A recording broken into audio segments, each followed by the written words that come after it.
You know what I'm making the film about? No. About anti-Semitism.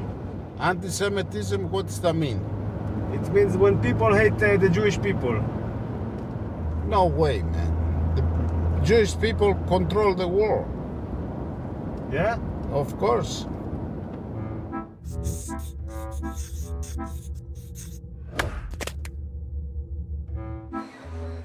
Being an Israeli Jew, I have never experienced anti-Semitism myself, but it's a phrase that always seems to be in the air.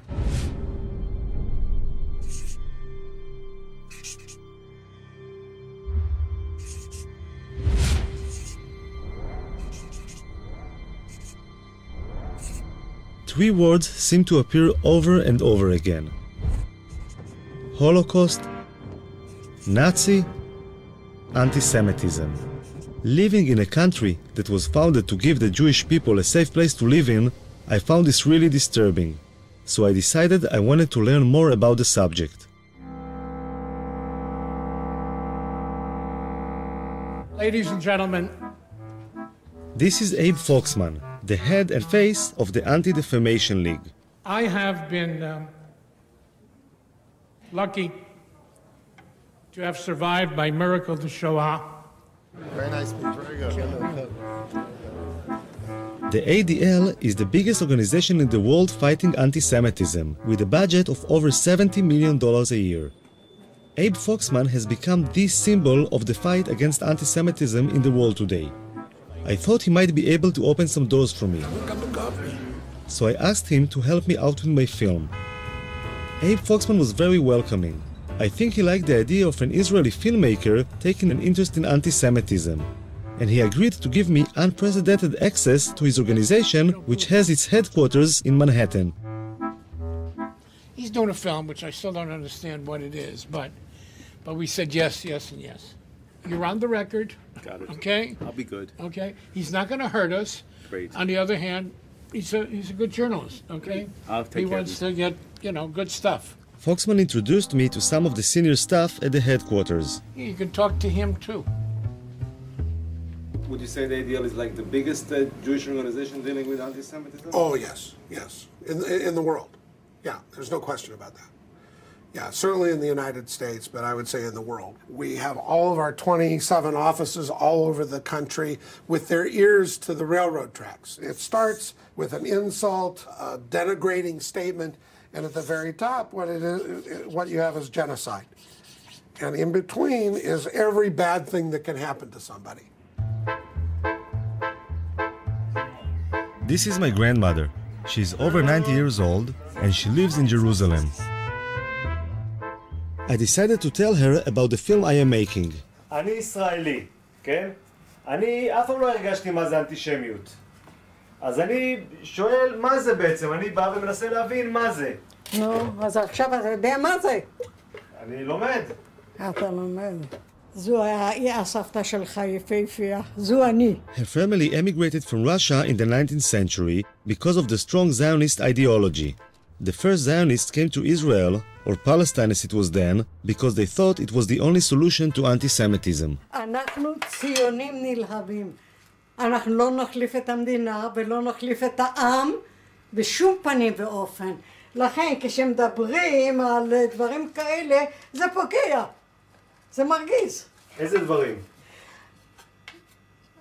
על יהודים, על אנטישמים, על הדברים כאלה. אבל הם אומרים שיש שם הרבה אנטישמים. איפה שמה? אז למה הם לא באים אם יש אנטישמים? אם יש אנטישמים, למה הם לא באים? עד שירגו אותם. מה? אז למה באמת הם לא באים? למה הם לא באים? הם אוהבים כסף, יהודי אוהב כסף. יהודי זה רמאי. יהודי זה רמאי.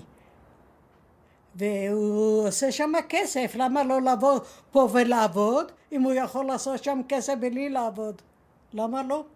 שם הם לא עובדים? הם לא עובדים, זה שאני אומרת. שם יש להם כסף בלי לעבוד, פה אם יעבדו, יצטרכו לעבוד. איך יש להם כסף בלי לעבוד? איך יש להם כסף בלי לעבוד? איך עשו כסף? ריבית, מלווה בריבית, ובתי מרזח פה, ויין פה, וזה שם. זה הם יודעים, יהודי יודע את הפוילשטיק האלה. יהודי יודע את הפוילשטיק האלה. אני אומרת לך, אני היהודייה האמיתית. לא כסף מסנוור אותי, שום דבר לא. אבל את מדברת כמו האנטישמים, שאומרים על היהודים שהם לא עובדים והם עושים... לא, אני לא מדברת. אני אומרת, הם רוצים להיות שם, שיפסם להם, עד שאולי יבוא מישהו, היטלר אחר ויהרוג אותם, יברחו. מה?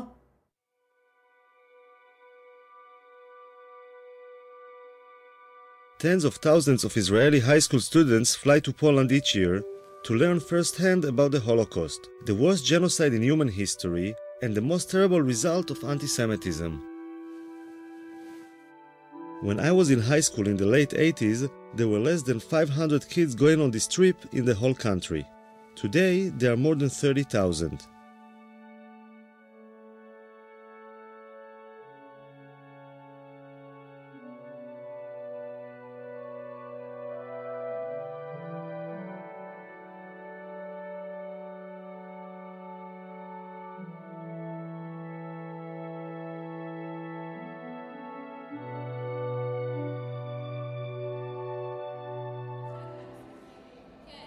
I decided to join them on their journey and their initial preparation, which takes place in Yad Vashem.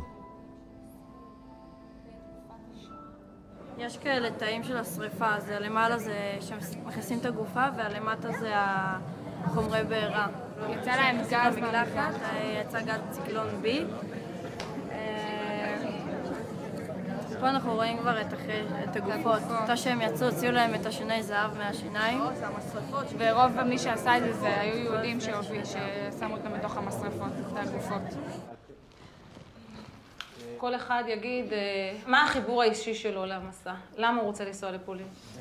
אני דור שלישי לניצולי שואה, ומהרגע הראשון שסבתא שלי סיפרה לי על סיפורים על השואה, ראיתי את המבט שלה, מבט שלא נסלח ולא נשכח. וראיתי מה היא מרגישה, אבל לא הרגשתי את זה גם. זה בעיקר מה שאני רוצה להרגיש במסע, את התחושת של לא לסלוח ולא לשכוח. The kids are going through a longer preparation for the trip to Poland. The school counselor is in charge of their mental preparation. ותנסו באמת להבין את הקשר בין אז להיום. זאת אומרת, האנטישמיות זה דבר שלא נגמר. בעקבות השואה קמה מדינת ישראל, אבל האנטישמיות זה משהו שיש עד היום, וכל הזמן תקראו עיתונים, יש מקרים אנטישמיים לכל רחבי אירופה ובארצות נוספות. כך שאתם כיהודים, כדור העתיד, ככאלה שעובדים להתגייס לצבא, צריכים לפגוש גם את הצד הזה שלנו. מלבד זה יוצא איתכם גם מאבטחים, יוצאים איתכם מאבטחים. המאבטחים לא יאפשרו לכם ליצור שום קשר עם האוכלוסייה המקומית. תפגשו שם אנשים שלא אוהבים אותנו. תראו, לא אוהבים אותנו, תחשבו שאתם, סלי. גם היום, אני אומרת לכם שוב, גם היום לא אוהבים אותנו שם. זה כאילו האיכות שלנו, שאתה יודע שאף אחד לא סובל אותך, אבל אתה גאה בזה. כאילו מגדלים אותנו מגיל קטן על זה שאנחנו נדע שיש לנו שונאים. לא יודעת, על כל מיני דברים כאלה. ובעצם כשהילד יודע שיש לו שונאים, כאילו מה שקרה בשואה לדורות הקודמים שלו, אז זה גורם לך איזה סוג של כעס לצד השני, לכאב, כעס, אפילו שנאה. כולם יודעים ששונאים יהודים. זה משהו שגם גדלנו איתו כזה, תמיד כזה השנאה ואנטישמיות. תמיד אני לא זוכרת שפעם לא הייתה אנטישמיות. זה יחזק בי את הישראלית שבי, את הציונית שבי ואת היהודייה שבי. אין ספק. Yediot Achronot is the most popular and influential newspaper in Israel. I'm curious about the people behind the reports of anti-Semitism I read on a daily basis.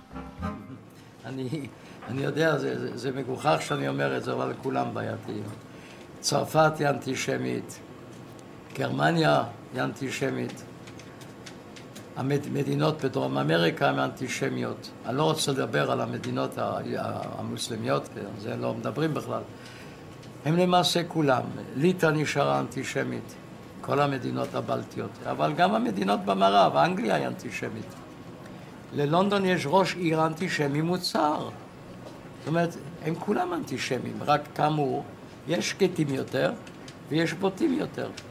ולמה אני בכלל צריך להיות אובייקטיבי? הם היו אובייקטיביים? כלפינו לא, הם גם לא היו אובייקטיביים. מה זאת אומרת הסיפור הזה? אבל בתור עיתונאי זה... אין דבר כזה בתור עיתונאי. בוודאי שלא, לא במקרה כזה. בוודאי שלא במקרה הזה. מה קרה? מה המספר? 172,345. זה מספר שאתה לא תשכח. אני הולך איתו כבר 65 שנים. אבא היה באושוויץ 1, אני הייתי באושוויץ 3, ואמא הייתה באושוויץ 2 בבירקנאו. Noach is over 80 years old and is making sure that the future generation of reporters will be just as committed as he is. ירידה זה פחות כותרת מעלייה? פחות. אז עלייה זה טוב. עלייה זה לא טוב, עלייה זה רע. עלייה זה טוב לעיתון. בדיוק.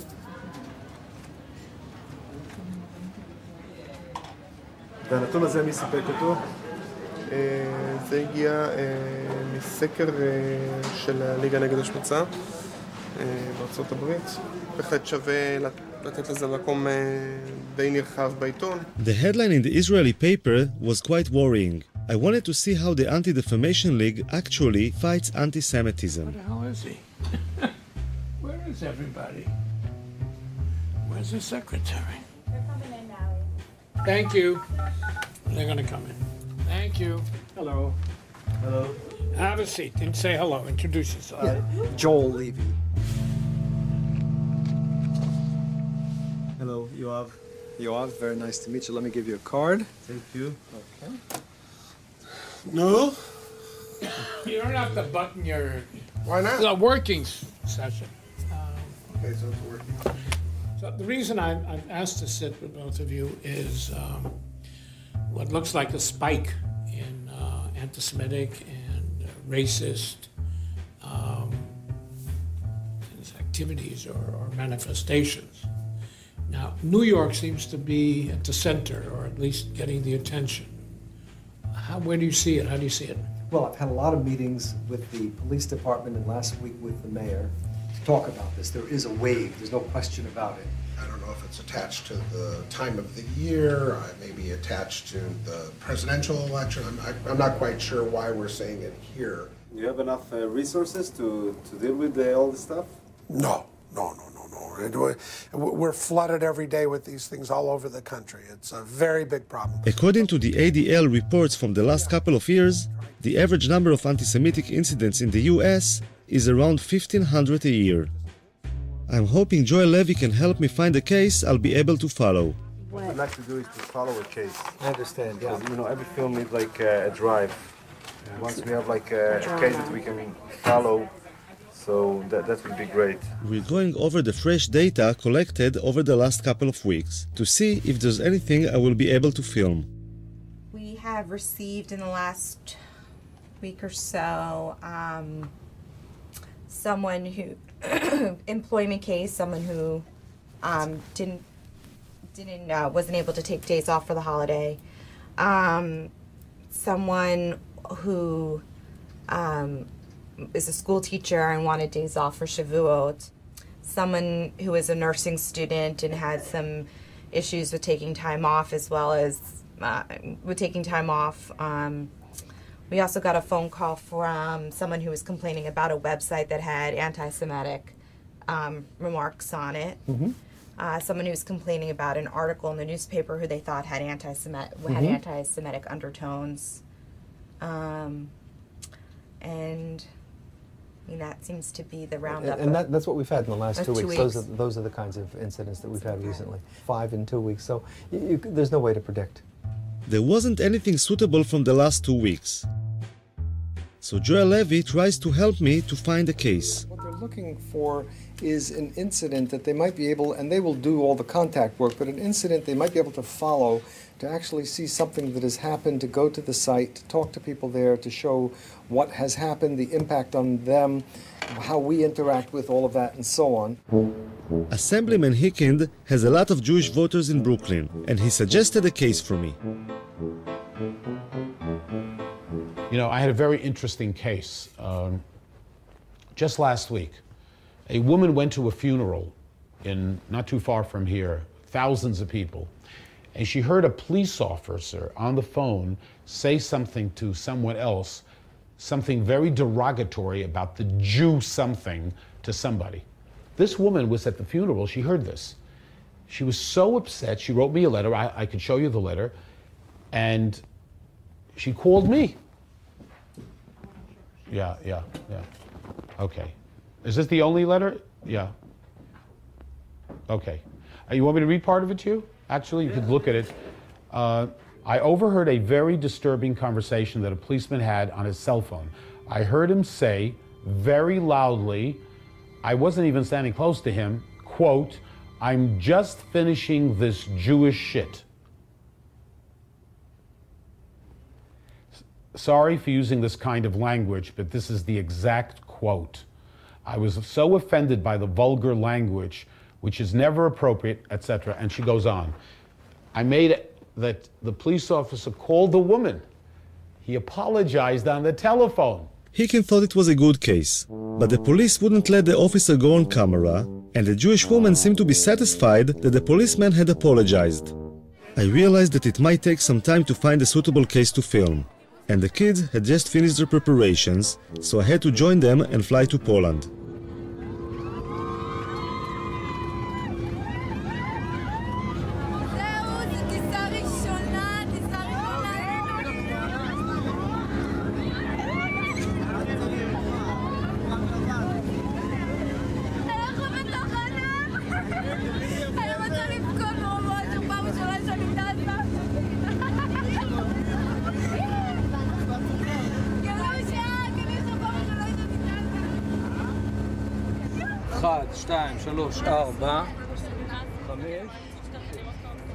The man with the blanked out eyes is an Israeli Secret Service agent, whose identity we are not allowed to reveal. במידה ועכשיו קורה איזה מצב ששומעים איזשהו פיצוץ, לא משנה כרגע מה שאני מבקש דבר ראשון, כולם לשבת או לשכב אפילו במעברים כמה שיותר מהר, בסדר? Traveling around Poland today, it's hard to imagine what it must have looked like over 60 years ago. But the guides help the kids to visualize and feel how it was under the Nazi regime. יסמין, את היא מבחינתנו המודל של אמא של דנקה, את תיכנסי מתחת למדרגות שם ליד העצים ואנחנו נצלם אותך. הייתה ילדה בשם דנקה שהייתה גרה כאן, אוקיי? והגרמנים היו זורקים פה את היהודים מהחלון. היו זורקים אותם, ואתה יודע, היו מתחבאים. אז לפי מה שהבנתי, אמא שלה נתפסה, והיא ניצלה. מה היו עושים הגרמנים? היו זורקים אותם מהחלון פה, אתה רואה? תסתכל. היו זורקים אותם, ואת החפצים שלהם, והיו מחפשים אותם, כי היהודים היו מתחבאים מתחת לרצפות ובארונות. אני כאילו דנקה.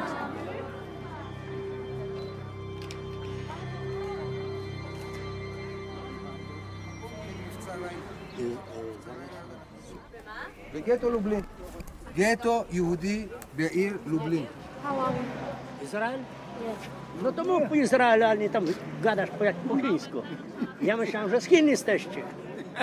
Kto gada? Izraelczanie? Pytam się skąd, a dopiero jak powiedziałem z Izraela, no to powiedziała, że tak. English? הוא מדבר רעות על ישראל, הוא אמר שאנחנו כלבים. הבנתי. בואי כבר, מה את מדברת עם אחד כזה? רוני. למה התחלת לדבר? רוני.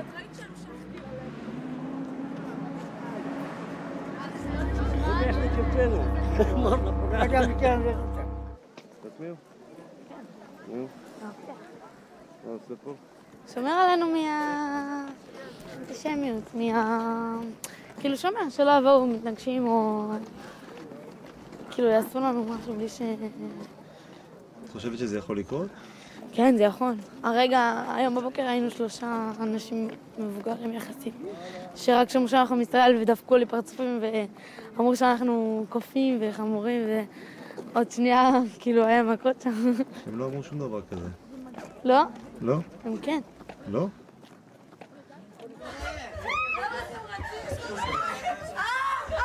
Go to your rooms right now. Right now, go to your rooms. Oh, sorry. Right now. Go to your room. What happened here? What are you doing? מעניין. Excuse me. We are not wrong. We have some other guests here. I know that the kids, but you have to understand us. We have some other guests here. They're coming down and then they are staying there. We won't pay for it. Although the days in the Poland trip are long and exhausting, the kids still have a lot of energy when they get back to the hotel. Quiet, okay? Cicho, cicho. But close the window and stay in your room, okay? מה? למה אתם לא יוצאים? לא קשור לעייפות, מה? הייתי יוצאת. יש ניאו-נאצים, כאילו פה בפולין, שיש סכנה, יש לנו סכנה, כי נגיד הם יכולים לדפוק לנו בדלת בלי שנדע מי זה, ויכולים להתחיל לזרוק דברים מהחלון. זה מה שנגיד הסבירו לנו בארוחת ערב, הביאו לנו תדרוך, שתכלס אנחנו לא במדינה אוהבת, אנחנו במדינה יחסית עוינת. נגיד אם יגלו איפה אנחנו עשו לנו פה הפגנות בחוץ, או אבנים זרקו עלינו, ונגיד לפני שבועיים נכנסו לי פה שיכורים כאילו ניאו-נאצים, התחילו לדפוק פה בדלתות וחיפשו יהודים. ככה כאילו הסבירו לנו אתמול בארוחת ערב. מי הסביר? השב"כ, תשמע, הוא דפוק, אנחנו אוכלים בסבבה, פתאום הבא יש לי כמה דברים בשיא העדינות. אתה רואה כזה, אחד כזה, אשכנזי חמוד כזה, פתאום מתחיל לדבר איתך על ניאו-נאצים וזה, כולם היו בשוק, לא יכולים לסיים את האוכל. סך הכל בשביל הביטחון שלנו, אז כאילו, אסור לנו לצאת, ישר אחרי ארוחת ערב אנחנו צריכים להיכנס לחדרים. למה? כי הם אנטישמים. הם לא הכי אוהבים אותנו. בדיוק. ישר אנחנו נכנסים לשדה תעופה, זה כולל שם חיילים, הולכים כמו במשטר הנאצי. חיילים הולכים לך כזה ישר כזה, יש להם כזה פרצוף כזה רע כזה. אלה שדפקו לנו את הדרכונים שלנו, נראה כמו קציני אס-אס. As the kids were facing anti-Semitism in Poland, or at least feeling that they were, a case was reported in Brooklyn that seemed suitable for the film.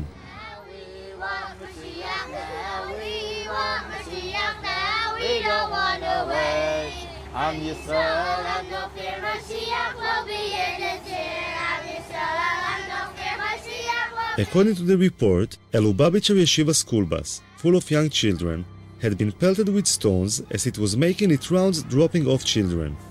One of the stones had crashed through a window where one of the children was sleeping and landed in the aisle between the seats. A second stone broke a window and barely missed 2 other children. 2 mothers witnessed the incident and gave descriptions of a group of black youths between the ages of 10 and 12. So were you scared? Were you scared? I was worried for the kids.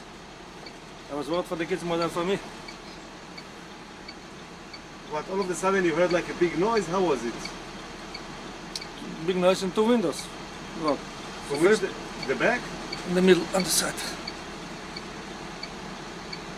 And the kids started to shout or what? No, they were quiet? They were sleeping. The 3-year-old, they're sleeping on the bus. Was going back from school. Crazy, huh?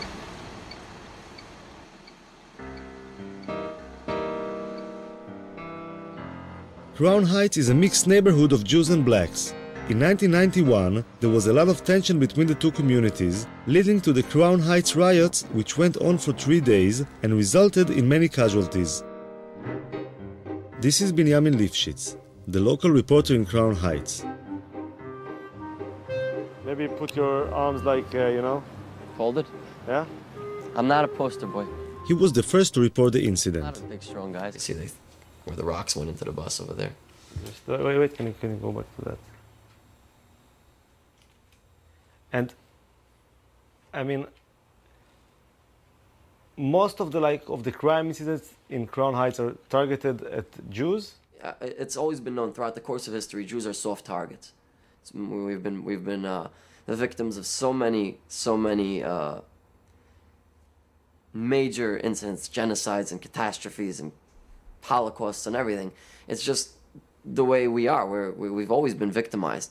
When a black guy sees 2 people walking down the street, a black person and a Jewish person, his choice to attack someone will not be a black person. Because a black person, you never know. What is that guy? Does he carry a knife? Does he carry a gun? A Jew is a soft target.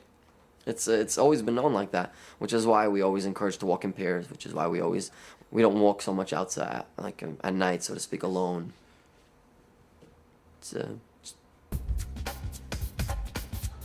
I thought I should speak with some of the blacks in the neighborhood to see what they feel about anti-Semitism. I mean, like, there we interviewed this guy, and he told us if there's gonna be like a Jewish guy and a black guy walking in the street, and you know somebody wants to rob, they would go for the Jewish guy because like he's an easier target. Actually, no, he's wrong. They would actually go for the black guy because you go for a Jewish guy, you get more time. You get more like time. the lawyers, the judges will actually give us more time if we rob someone of another race. They're going to classify it as a hate crime. That's why most blacks rob each other because you get less time. So it's like a practical thing, right? Yeah, it's a lot of wisdom behind and it. And honestly speaking, like, if you wanted to rob a Jewish person, like, why would you rob a Jewish person? Like, you don't never see them with nothing that would make you want to rob them. Like, yeah, especially them up there. They basic, simple. They don't have nothing. And most people like, how could you target out a Jew person like when all of them dress the same? Like, everybody dressed the same. They all look the same. So. And I lived around here 35 years. I have never seen a Jewish person get robbed in this neighborhood. Never. But there are kind of incidents between blacks and Jews, right? There are some issues. Well, it ain't really issues. It's like favoritism. They get treated better. Yeah, like the police will treat them better. Yes, they do. If I'm arguing with a Jew, the cops gonna come to me. They're not gonna bother them. They're gonna think I'm the aggressor. They're not gonna think they're the aggressor because they already have like a perception that Jews are more holier than black people.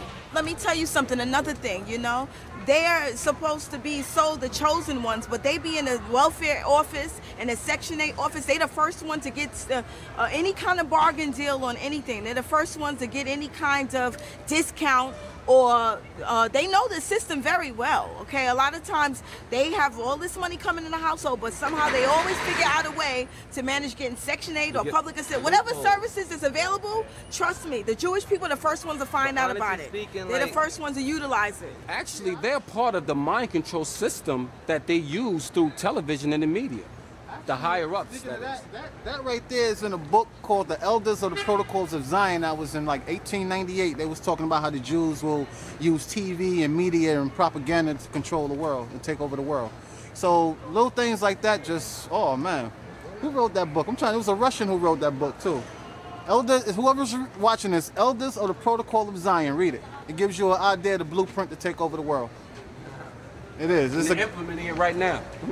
It's actually, when you read it, they say it's false. But when you read it, you see everything coming to light. The Protocols of the Elders of Zion describes how a group of all Jews sit around the table plotting conspiracies to take over the world. But that's considered to be like a really anti-Semitic book, you know. It is anti-Semitic to a certain. It's really not anti-Semitic. It's not anti-Semitic. It's like people keep saying things and they really don't know what they're talking about. If somebody's telling the truth, if somebody's telling the truth about something, why does it have to be anti-Semitic? Because it's not in the Jewish people's favor. It's not anti-Semitic. It's just somebody being honest. Facts is what it is.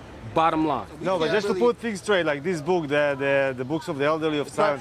That was actually, they said it was written by a Jew, actually. So it's really not anti-Semitic. But this book was like kind of a fraud, you know? Yeah, they say it's a fraud. There wasn't such a thing, you know, it's like a bunch of people sitting together running the world, you know? This is kind of bullshit, but you know? But you said that's bullshit? That is not true. No, this is like a false book. That's not bullshit. As far as like a bunch of people sitting together running the world.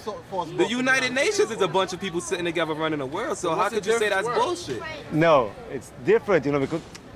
All right, so... Exactly, there's no difference. You said some like pretty hard stuff about like, you know, Jewish people and stuff like that. No. Hold on, you gotta listen. Let me finish. I mean, like, so maybe when they like see you guys on the streets and they feel like afraid or they feel tension, there is something, you know, like... That goes to what I was telling you before. They don't know us. They never took time to get to know us. She was telling you that they separate themselves from us. They don't want to know us. So when you don't want to get to know someone, you would never. Speaking, you can't. You're trying to manipulate the conversation. No, I'm just asking. No, because we told you we have no problem with them. Hold on. First of all, why wouldn't we be afraid of them also? There's a misunderstanding and there's a lack of communication. How do we know that we're safe amongst them? I mean, talking with them made me realize that living in a mixed community can create a lot of tension that can be easily inflamed. I went to talk about the situation with Rabbi Hecht, one of the leaders of the Jewish community and Commissioner for Human Rights. Even the attack on the school bus, not every time when somebody calls somebody with a name that you're a Jewish so-and-so or you're a black so-and-so, does that mean that I am a racist in heart or an anti-Semite in heart, or that I'm doing it only because of anti-Semitism? If 5 crimes happen, 5 blacks against 5 Jews, it has to be anti-Semitism. Why? Listen, even if the reason why I hit that Jewish kid is because I knew that he's not going to fight back, or the white woman in this neighborhood who's a Jewish woman, I stole her pocketbook because I know it's going to be easy prey. That's not called anti-Semitism.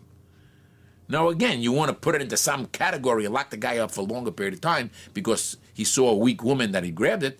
But again, I think we have gone a little too far. Many of the anti-Semitic incidents reported by the ADL happen to Orthodox Jews, since they are the easiest to spot. So I was pretty surprised by Rabbi Hecht's response. Let me tell you guys, I am suspicious when a guy makes a living from a particular situation. So if there's a particular film crew that make a living from blood, that's right, I'm suspicious every time they show blood. If a guy is created only because of anti-Semitism, I'm nervous about his reports. Are they accurate? He has to create a problem because he needs a job. So you're saying, like, I mean, the ADL is not like a credible organization, or? I really can't pass judgment on other organizations, so we'll leave it that way. I'll be politically correct. But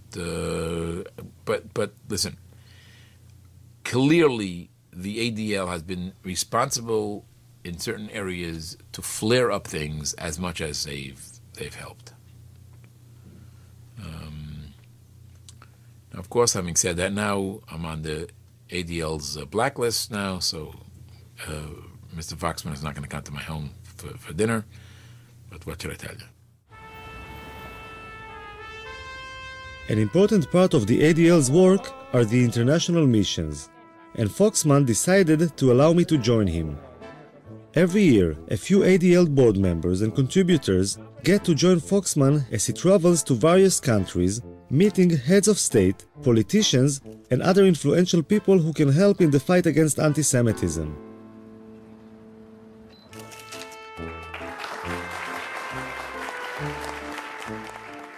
It's like an organized tour, but apart from visiting museums and other tourist attractions, the chosen ADL members get to join Foxman in taking an active part in the struggle against anti-Semitism. You have to debate what is proportionate when someone attacks you. You are serious people, and you're here for serious business, and you're going to see the Holy Father, and everything the ADL does is serious business. The police escort along the way made me realize I was traveling with some pretty important people. We're seeing the Pope tomorrow. Rodi Friday. Yeah. I can tell you that this is wow. Beautiful. How gorgeous. I'm curious about how Mr. Foxman gets to meet all these important people. Why would all these ambassadors, politicians, and heads of state take the time to meet him? It's their perception of the power of the Jewish community, which is one of those sides of the anti-Semitism, which is it's a very thin line, you know. They believe we are more powerful than we are. I've always said Jews are not as powerful as the Jews think we are, nor as powerful as our enemies think we are. We're somewhere in between. But they do believe, to some extent, that we can make a difference in Washington, and we're not going to convince them otherwise. So how do you fight this sinister, conspiratorial view of Jews without using it?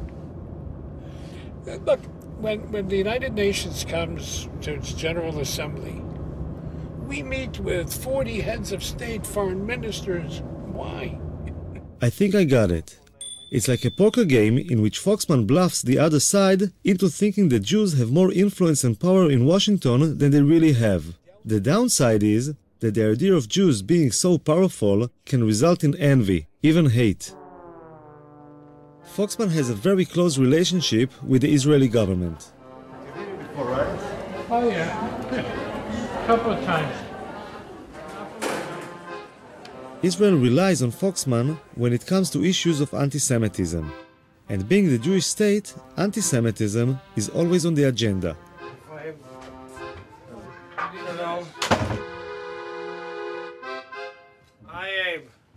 I wanted to ask you, since we met last, about the issue of Venezuela, because I heard voices kind of saying it's not so bad, and Latin America is not so bad, but I'm not convinced. And the question You is, have good reason not to be convinced. You have good reason. It is getting worse. Right.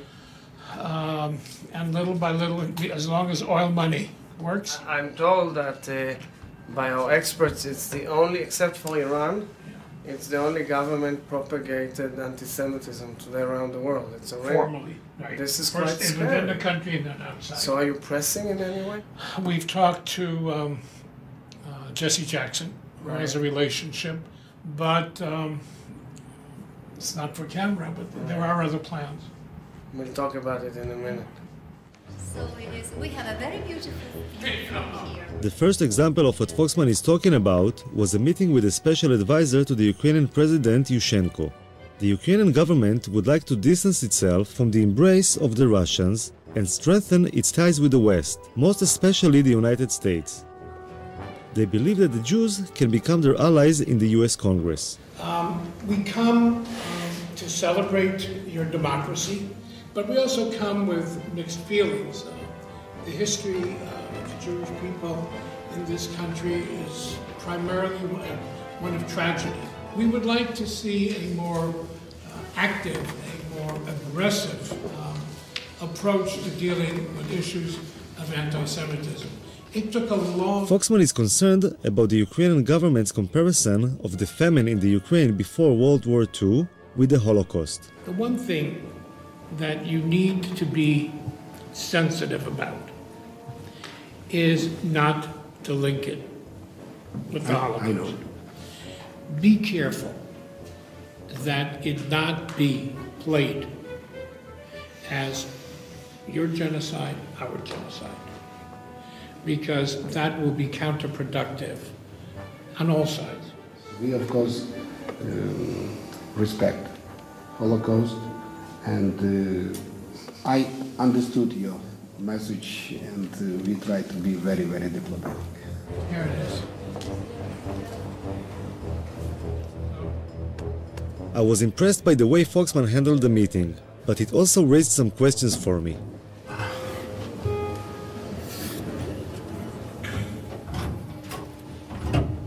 He was kind of pushing him a little bit, huh? He was kind of what? Pushing him. Yes, of course.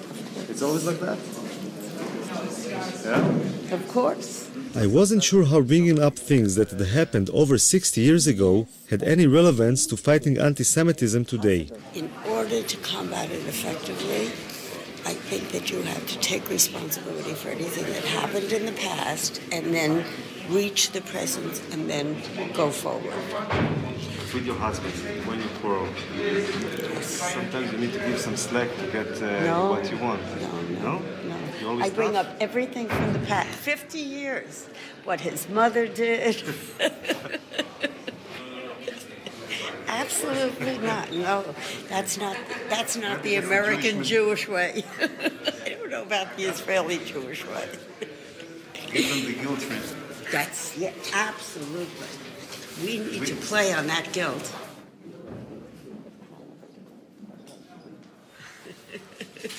I asked when you're having a quarrel, whether she give you some slack sometimes to make up, but she said no. I'm always wrong and she's always right. But wait a minute, do I ever forget anything in the past? Never. Suzanne will tell me 20 years ago what I did wrong. If we have an argument now, but 20 years you did this. I said, but Suzanne, it was 20 years. Wait a minute, but do you know why? Because he has not stood up and taken responsibility for that behavior. The guilt trip she's giving you, does it help? No. So maybe the guilt trip we're giving them is not the right solution. Maybe we should like give them some slack and say, okay, let's be friends. Not forget the past, but kind of be a little bit more, liberal. Moderate. Yeah.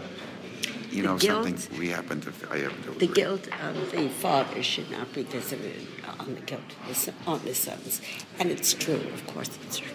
I agree with you. It's true, you have to.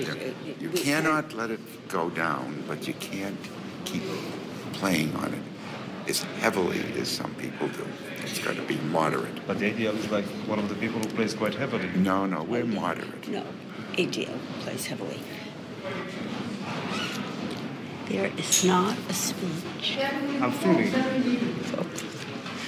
There is not a speech. Then he's filming you, don't be careful. I'm not talking to him. I'm not talking to him. What is he? What are you, the Mossad or something? Shut that off.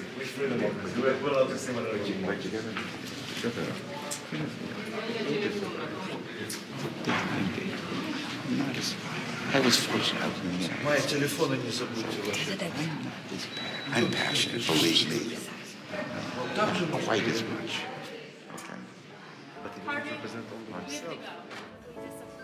I could understand Abe's sensitivity to the Holocaust being a survivor, and was moved by the support he received from the ADL mission members. But the film I wanted to make is about anti-Semitism today, and I decided to explore on my own an incident I had read about in the papers. In Moscow, a man with a knife had entered the synagogue and had started stabbing people.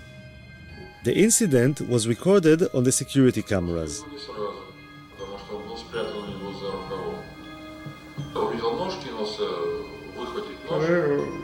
Он увернулся от меня, ударил мне в шею. Раздались истерические неестественные крики, как будто убивает человека. Мы все бросили монету и выбежали из дома.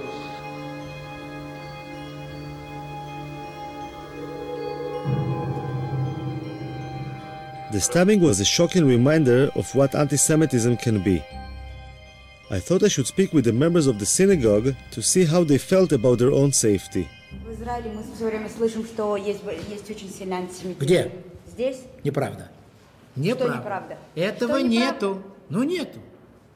Нету, понимаете? Нет его. Потом, понимаете, почему говорят в многие Израиле? евреи сами виноваты. Вот представляете, вот он работает на заводе. И он плохо работает. И его не двигают по службе, не продвигают, карьеры нет. Он говорит, это потому что я еврей. Я говорю, я же тоже еврей, а я главный технолог завода. Как же тебя-то нафиг, тебя антисемитизм, а ко мне нет? Почему в Израиле говорят, что здесь очень сильный антисемитизм? Что-то надо говорить. Что-то надо говорить, как-то себя надо оправдывать. И все свои неудачи в жизни человек это объясняет. Вот я был еврей, вот меня притесняли, вот мне не давали дорогу. Хорошо, ты приехал в Израиль. Там тебя никто не притесняет. Что ж ты здесь не продвинулся? I didn't understand.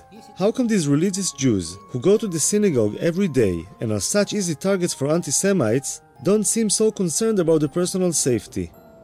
I decided to ask the local rabbi in Kiev about it. The truth is that, for some reason, secular Jews are more worried about anti-Semitism than religious Jews, if you noticed. It's not that way. It's just that on their agenda of being Jewish, anti-Semitism is not part of being Jewish for an Orthodox Jew. Part of being Jewish is not fighting anti-Semitism. Part of being Jewish is practicing Judaism. There's no mitzvah in the Torah when you practice Judaism to fight anti-Semitism. At the same time, fighting anti-Semitism is something that's important for the Jewish people, for Jewish communities throughout the world. And very often, people that are not practicing, like you say, that's where they find their thing. So they'll, express their Jewish identity in a way that they'll be fighting anti-Semitism and thereby helping the community, in its fight for anti-Semitism. The rabbi said that it is actually an issue of identity. I wanted to know if Suzanne and Harvey Prince would agree with this theory. Yeah, you can't film this because, I do think that the ADL helps to reinforce our Jewish identity because we're not Orthodox and we don't have a religious Jewish life. The ADL provides a forum to be Jewish. I mean, it certainly is 99.9% Jewish, and it gives us an opportunity to explore being Jewish, to look at Jewish issues, and it does reinforce our Jewish identity.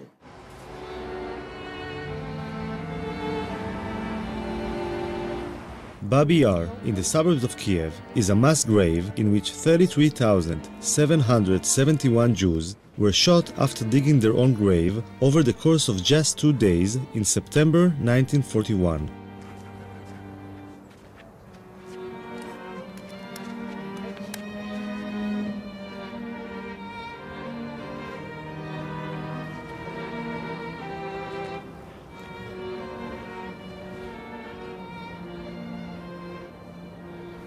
I think the worst thing for me, standing here, is that it could happen today. Oh, God. I agree. Yeah. I can see people being marched out of Kiev and shot. Marilyn. By some people who would decide that's the thing to do. That's right. Maybe they do it to gays. Maybe they do it to That's why we have to support Israel. whatever. Israel's our insurance policy. If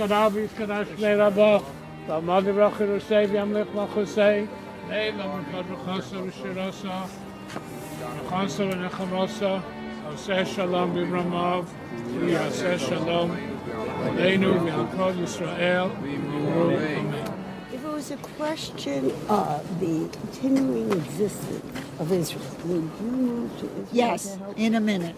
Good for you, I tend to say. In a minute. Because as far as I'm concerned, without Israel, there isn't a safe Jew in the world. That's the way I feel. I agree. I agree. So you have two people who immediately move to Israel if you have a problem. Right. If Israel needs, you have two people right I joined there. the army. They wouldn't take an old lady, but I would be there. I'd roll bandages. He's I don't know. He's asking a question, the journalist. Does that mean that you're more loyal to Israel then? No, of course not. That's right. So how do they like coexist, these two notions? How do I like what? How these two notions coexist? The fact that... Easy. You love your children, you love your husband. You love your friends equally. Do you love your children more than you love your husband? Of course not. Sometimes. But you might die for your children before you would die for your husband. It's like the question then. You if might. you were in a life Israel is the road, husband or the kids? I'm sorry? Israel is the husband or the kids? The kids. The kids. The kids. Yeah, the kids. The Israel's love not for a the love for child Israel anymore. is love for a child. There's a love for a child that different than a love for a husband. There's nothing like really a love for a child. it's a much more protective. Right. No, it's a much more. Okay. According to the ADL mission members, Israel is a child which needs their support, but is also their insurance policy in case something terrible should ever happen again. But at this particular moment, this insurance policy was busy being a teenager making its way to Maidane concentration camp near Lublin.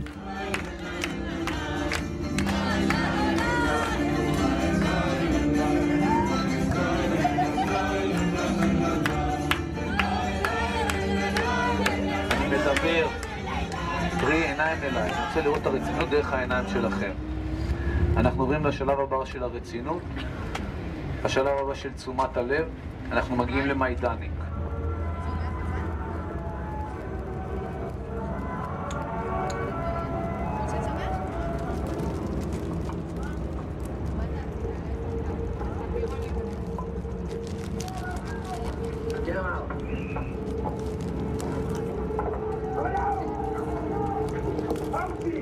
המסע האמיתי מתחיל עכשיו, מה? עכשיו הולכים לראות את כל הדברים המוחשים. עד עכשיו רק ראינו כאילו, אתה יודע, בית כנסת ודברים כאלה. עכשיו הולכים לראות ממש איך השמידו אותם, את המשרפות, הכל. יהיה קשה. והייתה שם מפקדת של הפלד, שקראו לה בריג'יטה צמאת אדם. בריג'יטה צמאת אדם הייתה הולכת, רוכבת על גבי סוס, באזור המקסים הזה של לובלין, עם שוט ברזל שמחובר אליו כל מיני ברזלים כאילו, כמו שאתם רואים לפעמים בסרטים של המלחמות. ופשוט עוברת על גבי אסירים ומכה אותם. סתם ככה? סתם ככה. אוקיי? בריז'יט עצמיית אדם שהייתה מפקדת זה.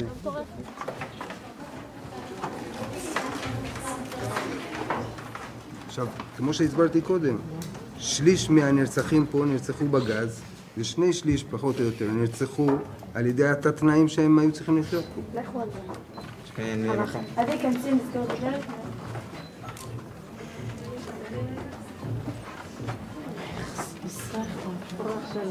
כפתנים.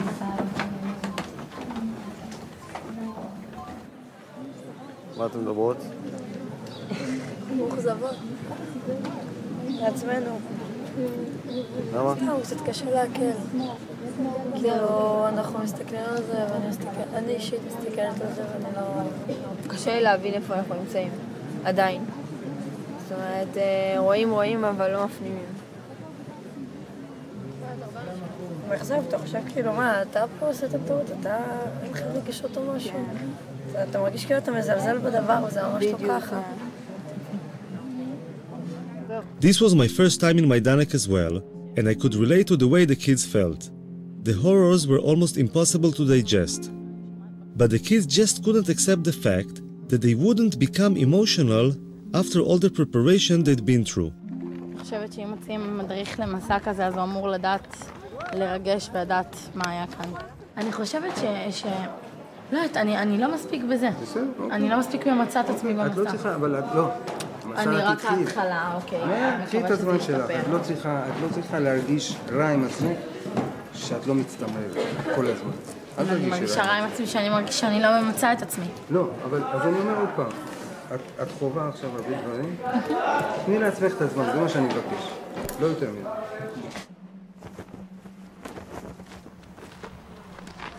ובאמת, אני נותן לך טיפ שתמשיך לעקוב אחרי הגברת בהמשך. אוקיי? בסדר? תמשיך איתה. יאללה, גייז, עירוני א', אנחנו ממשיכים. ופה, ללא טקס קבורה וללא כבוד אחרון, נשרפו מושמדי פה בתנורים האלה, האפר שלהם שימש לדישון אחר כך לגרמנים. הם ניצלו את היהודי מהעבודה שהוא נכנס במחנה העבודה. It occurred to me that after seeing the almost incomprehensible horrors my people have suffered, other people's suffering might seem less significant somehow. I wondered if any of the kids felt this way too. יכול להיות שזאת הבעיה שלנו בעצם. שיש לנו את הרף הגבוה הזה. ופתאום אנחנו רואים בחדשות שהרסו נגיד לערבי את הבית, שצה"ל פוצץ, אנחנו אומרים, לא נורא, לנו היה דברים יותר גרועים. אותנו לקחו ברכבות וגרמו ליהודים לראות ביהודים. זה כבר נראה לנו, יכול להיות שזה... אני דווקא חושב שאני אחרי... כי וואלה שאני סליחה. כי וואלה שאני רואה את זה בטלוויזיה, זה לא מפריע לי, כי אני כאילו אומרת, בסדר, לא נורא, הערבים האלה יש להם הרבה בית. Nofar was not the only one thinking about the Israeli-Palestinian conflict in relation to anti-Semitism. Professor Normanu Finkelsteinovi, a Jewish academic from DePaul University in Chicago, has written a book called The Holocaust Industry, in which he accuses parts of the Jewish establishment of making cynical political use of the Holocaust. Dr. Finkelstein, you have some visitors? Whenever Israel faces a public relations debacle or comes under pressure to resolve the Israel-Palestine conflict, they start up this extravaganza called the new anti-Semitism. As it's usually understood, anti-Semitism means an irrational hatred of Jews, born simply of the fact that they are Jewish. But that's not what's going on. Here it's a hostility born of the fact that the state which claims to represent them is engaged in quite brutal violence. I'm sure lots of people I meet have this, what you say, deep down inside, they have this kind of queasy feeling about Jews. I'm sure that's true. But did it have any real substantial repercussions on me in life? The answer is just no. There's a kind of pathological narcissism, navel contemplation. When you are the richest, wealthiest, most successful ethnic group in the United States, you've got the world on a platter, and you sit around and you're talking about anti-Semitism. It's just kind of shameful, I think. At the time I first interviewed Finkelstein, I didn't realize what a controversial figure he was in the eyes of the Jewish establishment. Finkelstein, the son of Holocaust survivors, has been labeled a self-hating Jew, a Holocaust denier, and a madman. I had interviews stopped at the very mention of his name. I know if you Google Normanu Finkelstein and Holocaust denier, nowadays you'll get about 10,000 websites. Well, if I'm a Holocaust denier, I would have to be certifiably insane. I would have to be clinically insane. Because, given who my parents were, for me to be denying the Nazi Holocaust, I'd have to be clinically insane. So you have to judge for yourself. You may disagree with me, but is it your impression that I'm clinically insane?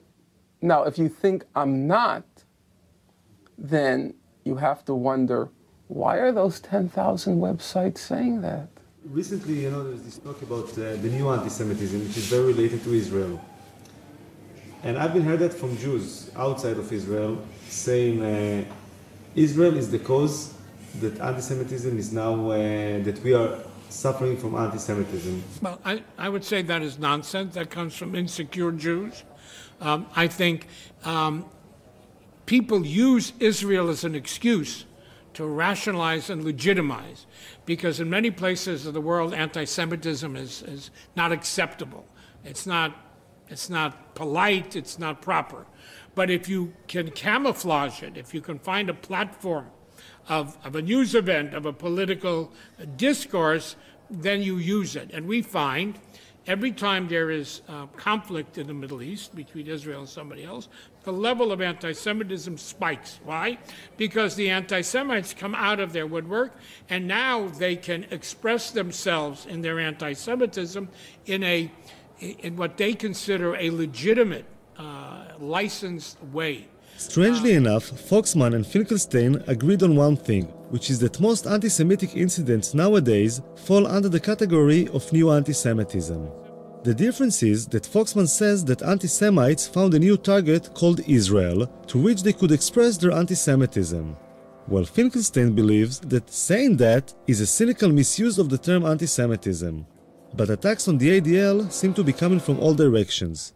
So today in America, there are two professors who are saying that Jews are more loyal to Israel than to America. Mearsheimer and Wald. See, this is what Mearsheimer and Wald. Mearsheimer and Wald. Steve Wald and John Mearsheimer are two academics from the universities of Harvard and Chicago who wrote a book called The Israeli Lobby. They claim that there is a lobby in the US whose role is to support Israeli policy even if this policy goes against the interests of the US.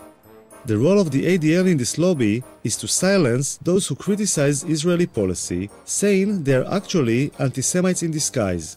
Walt and Mearsheimer were invited to Israel by Gush Shalom, a left-wing Israeli organization whose head is Uri Avneri, a former parliament member and a peace activist. I was very happy that they accepted our invitation and agreed to come here. Actually, we were a little bit afraid in the beginning that there may be some difficulty to get them into Israel, especially after what happened to Professor Normanu Finkelsteinovi, who has been arrested and kept in prison, actually, and then deported. Steve and I have traveled all over the United States, and we've traveled all over Europe talking about the lobby. I have honestly been struck by how little evidence we've come across of anti-Semitism. This is not to say that we don't run into lots of people who are critical of Israeli policy and shake their head at what the Israelis are doing. אבל לנו כישראלים זה לא טוב שיש לנו בעצם את הלוד הזה מאחורינו שם? שתושבי ישראל שגרים פה בעצם. קודם כל, שאלה מאחורי מה? ומי זה אנחנו במקרה זה? הלובי הזה תומך בימין הישראלי, הוא מאולמרט ימינה, חביבם הוא ביבי נתניהו, וימינה מביבי, מעבר לביבי נתניהו, הימין הכי קיצוני.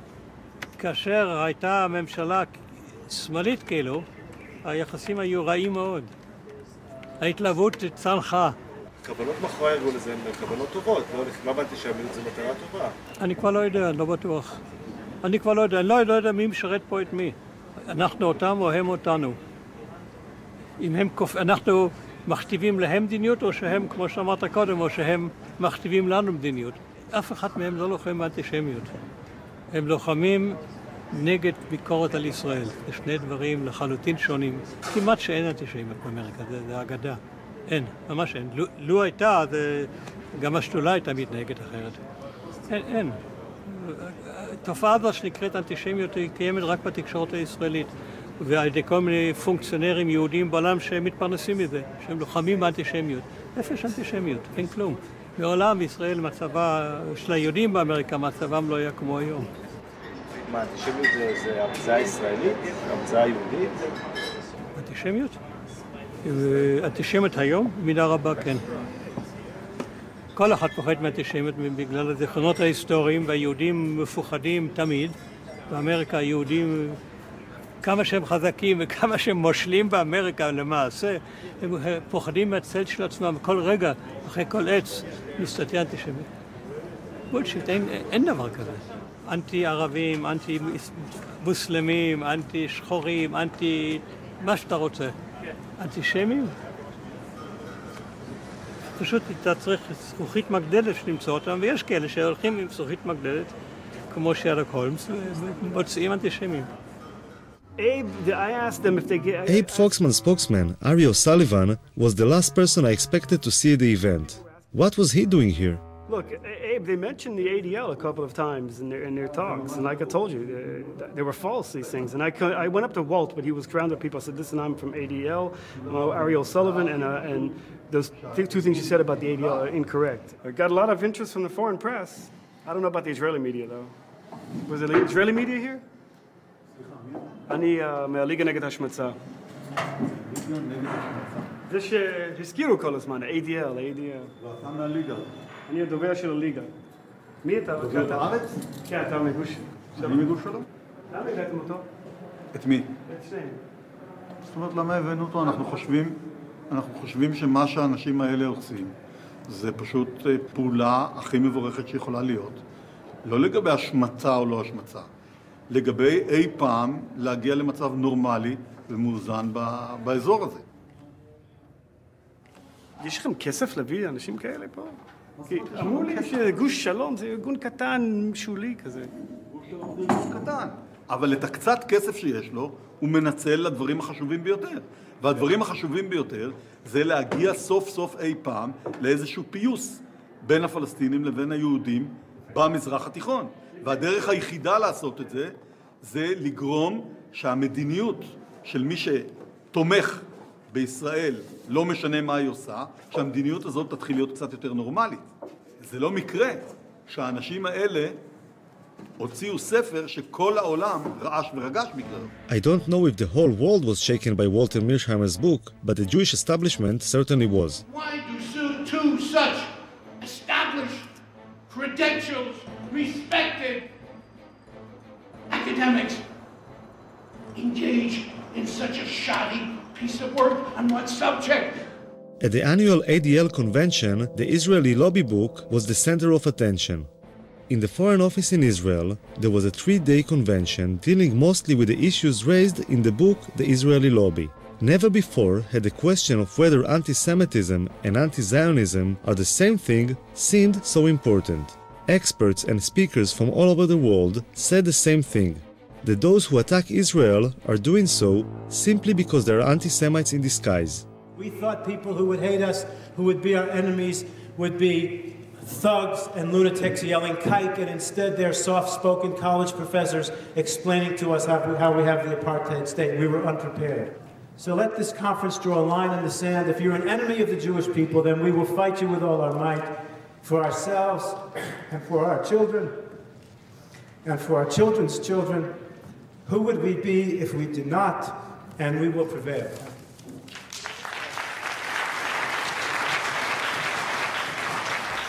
After 3 days, something happened which was more or less the equivalent of a bomb being thrown into the room. If you came down from space, you would think, having looked at this conference, that there was absolutely no problem in the West Bank or in Gaza. One element of the reason why so many people around the world are angry with Israel is because of the continuing settlement and occupation of Palestinian land, and because Israel, which has state power, has not done enough to end the occupation. One of the reasons. Such an occupation cannot be sustained without racism, without violence, and without humiliation against the people who are occupied. Thank you. I don't get it. I just don't get it unless you were ironic.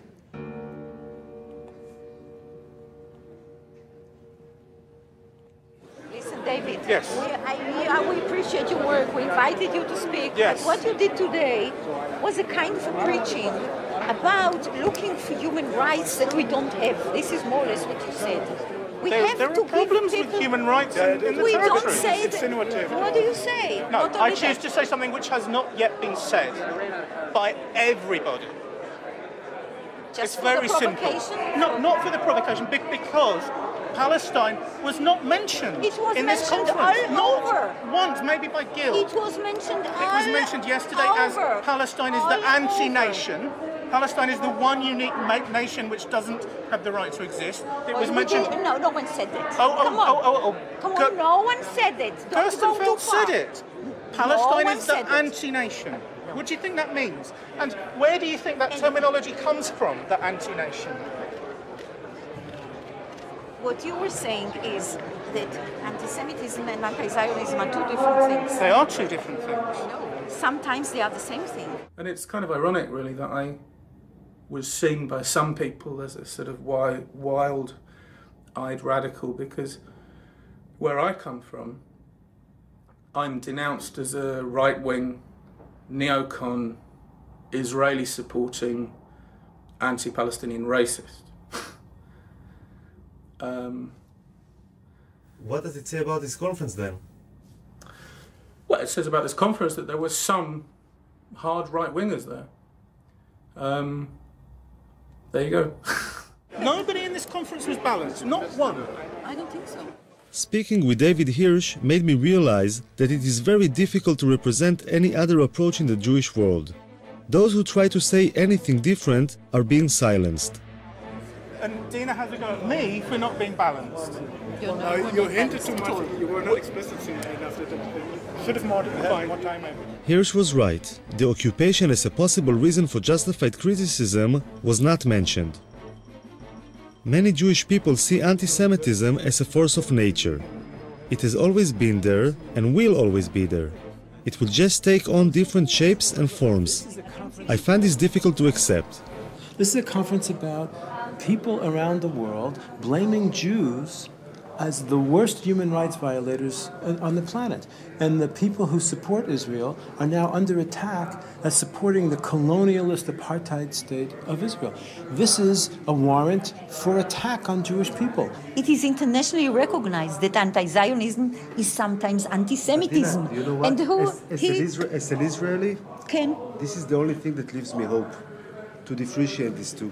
Why? Because otherwise there is no hope. Otherwise, this is a doomed. But this is closing this your is eyes. A doomed, you're right. Fatalistic but approach, you're closing your which eyes. gives us no hope at all. But you see what he's doing.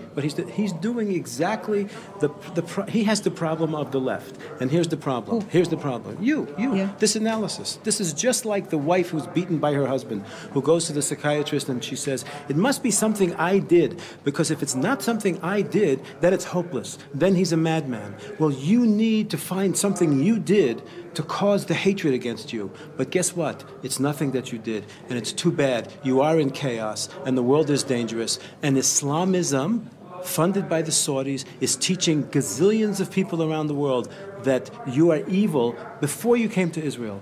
So this is your problem. You're exactly right, and you don't want that to be true. Maybe they're right. Maybe I'm just naive. Maybe all those people who criticize Israel really are anti-Semites in disguise.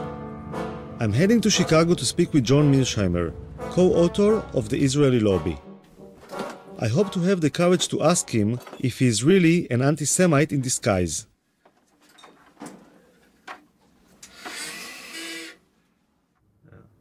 But did you like kind of like took a few minutes to question yourself when you've been blamed as being anti-Semite? Like, did you try to think about it, like, you know, between yourself and yourself, you know, like, I don't know if you have this expression, like within yourself, like, did you take some moment to think maybe some of it was like influenced by something which is, you know, could be interpreted as like anti-Semitism? No, because I'm not anti-Semitic, and I never had any doubt that I wasn't anti-Semitic, and I just didn't see any need to do this.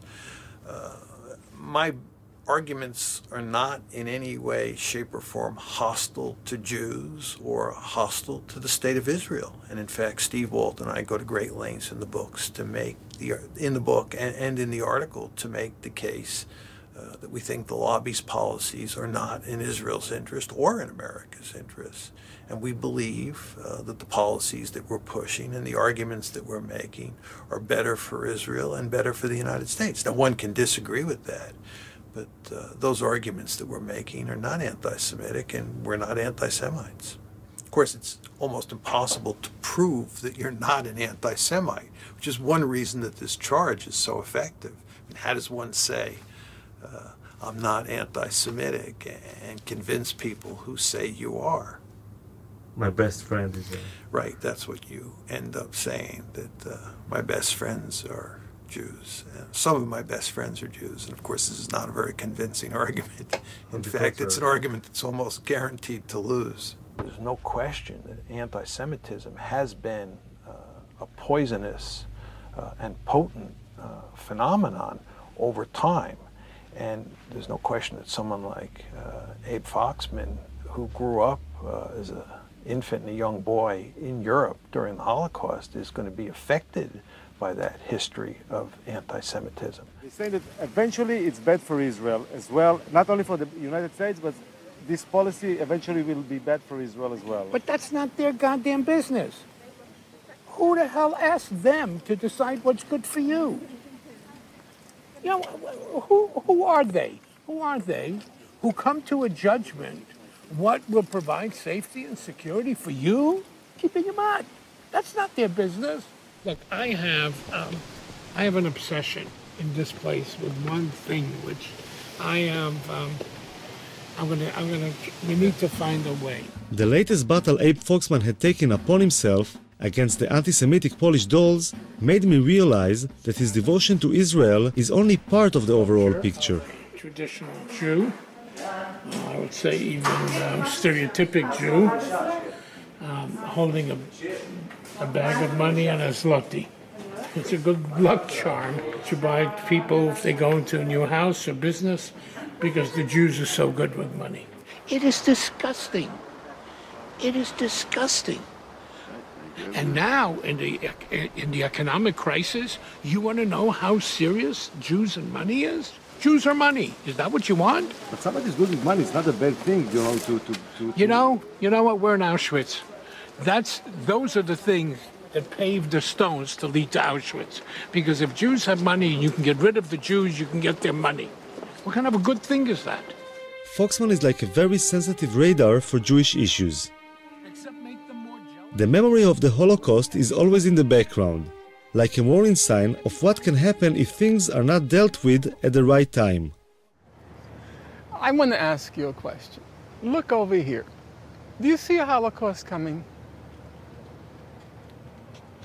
It's crazy. There's so much hunger, so much starvation in the world. So many people are suffering. And you want me to get excited about some idiot painting a swastika somewhere? Finkelstein lost his job at the university because of what he claims was pressure from the Israeli lobby. Then he was denied entry to Israel because he was, as the authorities described, a security hazard, which being Jewish himself is probably unprecedented. Finkelstein reminds me of the biblical prophets of doom, who were always being pelted with stones for saying things nobody wanted to hear. One of the major kind of claims I hear from people like the ADL or other Jewish people is that how come always people picking up on Israel? How come there are so much injustice in other parts of the world and nobody speaks about what is the reason for that? I think people listen. I open the radio, I hear nonstop about Sudan. I hear nonstop about Tibet. I hear nonstop about Darfur. I hear a lot. The only place I hear excuses made for is Israel. That's the place where I hear excuses. And we do have to remember, it is the oldest occupation in the world. 40 years really is enough. It's older than you. It's older than you, the occupation. Doesn't that kind of stun you? The irony is that the Nazi Holocaust has now become the main ideological weapon for launching wars of aggression. Every time you want to launch a war of aggression, drag in the Nazi Holocaust. It's the suffering then used as another pretext or excuse to humiliate, degrade, and torture the Palestinians. That's the problem. The suffering comes as a package. It then comes, here is the suffering, now we blow up your house. Here is the suffering, now we take your land. Here is the suffering, now we drop artillery shell or shoot artillery shells at your villages. It's a package deal with Israel and its American supporters. It's not just suffering, it's suffering which is then wrapped in a club. And the club is then used to break the skulls of the Palestinians. That's the problem. It's not being used to educate people. It's not being used to enlighten people. It's not being used to make people more moral. It can be. But it's not. It's not. That's the whole point. Of course it can be, but it isn't. It's the best thing that will ever happen to Israel if they get rid of these American Jews who are warmongers from Martha's Vineyard. And they're warmongers from the Hamptons. And they're warmongers from Beverly Hills. And they're warmongers from Miami. It's been a disaster for Israel. It's the best thing if they can ever get rid of this American Jewry. It's a curse. For Finkelstein, Foxman is the main enemy. You see? That's why you're not going to get people's attention, for things like that. Some people laugh. You're comparing Foxman to Hitler, that's kind of... It's an insult to Hitler. Hitler at least didn't do it for money. Finkelstein took his own trauma as the son of Holocaust survivors to the opposite extreme. When I asked him if he had any sympathy for the Israeli victims as well as for the Palestinians, he compared Israeli casualties to the German casualties in World War II. You're funny. I have to tell you, you're funny. You come from a society in which everyone calls everyone a Nazi, right? They called Rabin a Nazi, Ben-Gurion called Jabotinsky a Nazi, Jabotinsky called Ben-Gurion a Nazi, Begin called Ben-Gurion a Nazi. They all said, each of them said, one is worse than Hitler. That's the whole language of your society. It's also the language I grew up with. Everything in my house, the food worse than Auschwitz, the clothes worse than that. That's the house you grow up in. And all of a sudden, you get so pious when they go like that. Your whole society is like that. Why was Rabin? You don't remember when they made Rabin with the SS before he was shot? And then you all of a sudden get so pious. I just think about like how people... Because of what? Because of Abe Foxman? We have to be pious with Abe Foxman? A hoodlum and a thug? I'm just trying to think how other people will perceive it, you know. For myself, you know, you can go and do it all day long, you know. I did it with you. You're an Israeli. Yeah, but it's on film, you know. It's on film, you know. Other people will see it afterwards. Then take it out. That's why you're an editor. No, that's obviously, you know, should stay in the film, you know. I'm That's fine. You think I care? You think I care?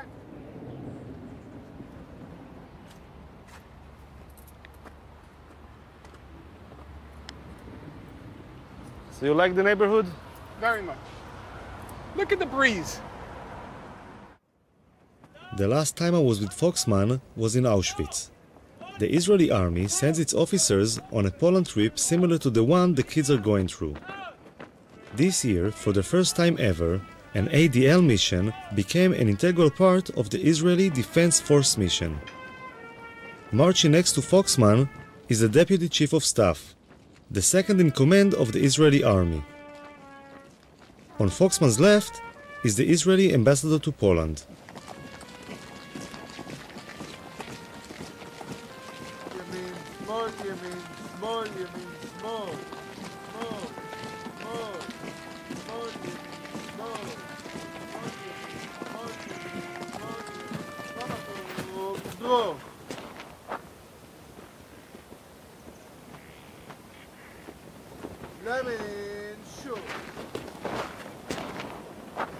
This is the biggest cemetery in the world. In the world. Poland? It's not the Jewish cemetery, but it's the biggest cemetery ever. Yeah. 1.5 million Jews. But there's 3 million. Yeah, but this place was the worst.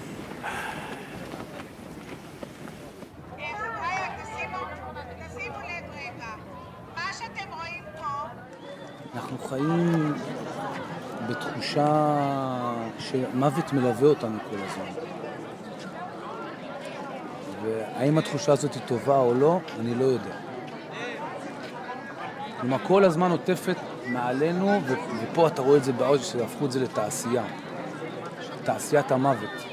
הגרמנים התחילו עם זה, ואנחנו היום מנציחים את התעשייה הזאת. האם... אתמול אני חשבתי הרבה האם אנחנו, ואמרתי לך את זה בערב אתמול, בשיחה. האם המצעד החיים הזה זה דבר טוב או רע, כל המפעל הזה? אנחנו מנציחים את המוות, ואנחנו בכך לא הופכים לעם נורמלי. זה שאנחנו שמים דגש על המוות ועל מה שקרה, וצריך לזכור, ללא שום ספק. אבל אנחנו יותר מדי חיים בתוך זה, וזה גורם לנו לא להיות עם נורמלי, זה גורם לנו להיות עם... זה גורם לנו להיות... שבה נרצחו 20 וכמה חבר'ה פולנים כאן בחצר הזאת, אז אל תשבו על האנדרטה בבקשה.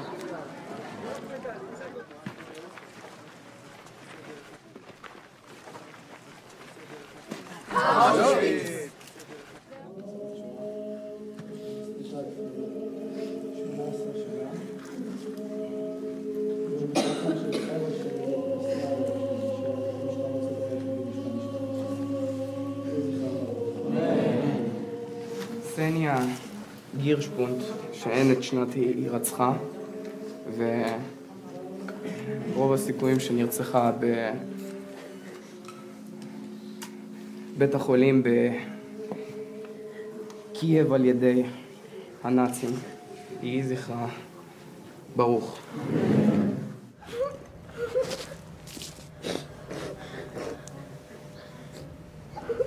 היו הרבה מזוודות, שעל כל מזוודה היה רשום שם. הם היו בגדים של תינוקות, כפפות, חולצות, מכנסיים. היה הרבה זוגות נעליים של ילדים ושל מבוגרים. היה הרבה סירים, גלחץ לנעליים, מברשת שיניים, כל רכוש קיומי כאילו בסיסי.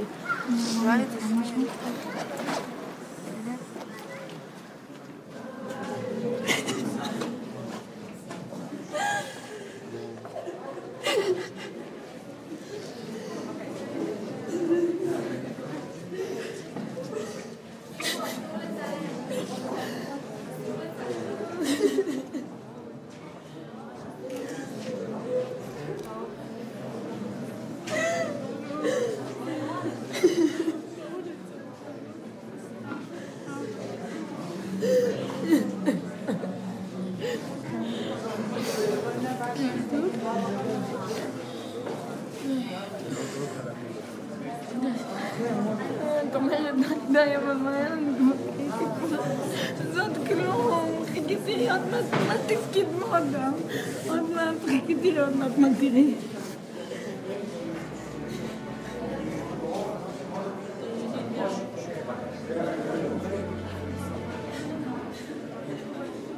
זה עכשיו זה שרוצחים אותך בגלל הלאום שלך, זהו, עשר בגלל הלאום שלך, שאתה לא עשיתי כלום. שאתה לא עשיתי כלום.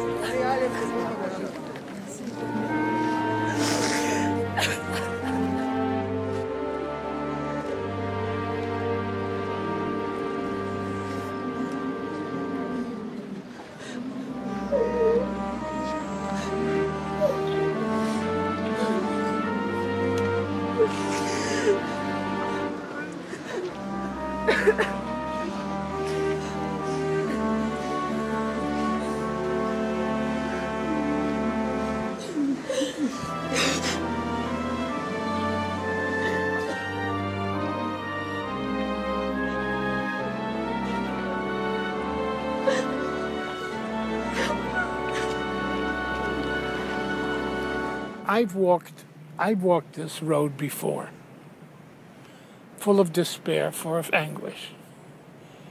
To walk and feel the strength behind you of 150 officers of all the levels of the Israeli army, I walked with pride. I walked with hope. I hope with strength.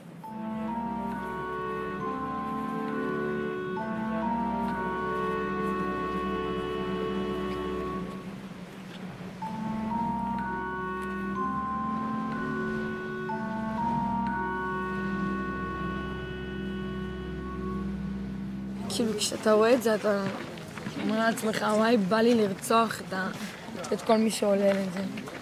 אבל בעצם לא. כי אם אני יותר גזענית, אז יהיה מישהו יותר גזעני ממני, וזה לא ייגמר. אבל את מי בא לך לרצוח? את מי בא לי לרצוח? את כל אלה. מי זה אלה? הנאצים. הצוררים האלה. טוב, הם כבר, את יודעת, מתו. כן, אבל תאמין לי שיש להם דורות. אמנם לא כמוהם, אבל יש. My filming was coming to an end. As I looked at the sleeping kids, I thought that putting so much emphasis on the past, as horrific as it has been, is holding us back.